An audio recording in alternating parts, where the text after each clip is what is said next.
निश्चित रूप से यह वही कहानी है। डिसेमिनेटेड इंट्रावास्कुलर कोएगुलेशन डिकपी के बारे में उर्दू भाषा में एक मानवीय अंदाज में लिखी गई ताकि चिकित्सीय जटिलता को बेहतर ढंग से समझा जा सके। शीर्षक: खामोश तूफान, दी आईसी की एक कहानी। डॉक्टर आयशा महरा ने आईसीयू में बेशुमार हंगामी हालात देखे थे, मगर 28 साला रानी कमारी का कीस उनके दल पर नक्श हो गया था। रानी को एक मकामी क्लिनिक में बच्चे की पैदाइश के बाद उसे अस्पताल लाया गया। वह बहुत ज्यादा खून बह चुकी थी, उसका चेहरा पीला था, सांसें तेज थीं और वह उलझन में मुब्तला थी। अस्पताल पहुंचते ही उसके शरीर से खून बहने लगा, न सिर्फ जख्मों से बल्कि आईवी लाइंस और मसूड़ों से भी, धों से भी। उसका पेट फूला हा था और दिल की धड़कन बेतरतीब हो रही थी। डॉक्टर आयशा ने लेबोरेटरी रिपोर्ट्स देखे।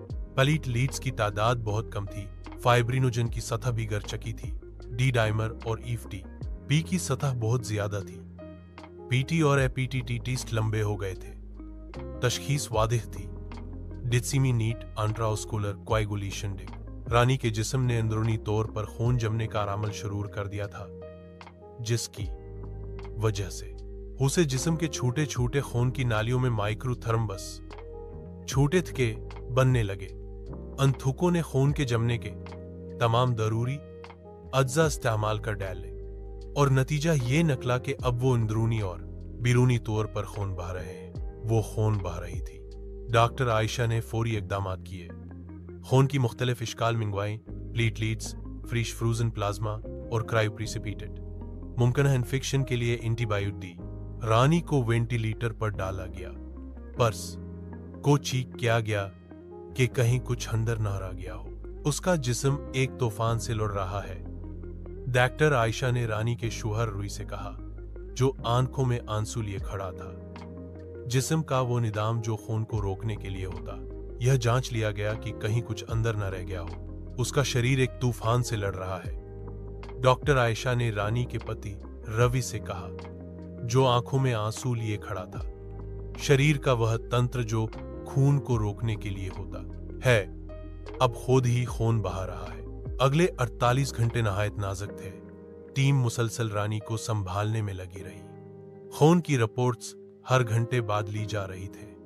तीसरे दिन प्लेटलेट्स की तादाद 72 होने लगी। खून बहना रुक गया। गुर्दे, जिगर और दिल ने दोबारा काम करना शुरू किया। रानी होश में आने लगी।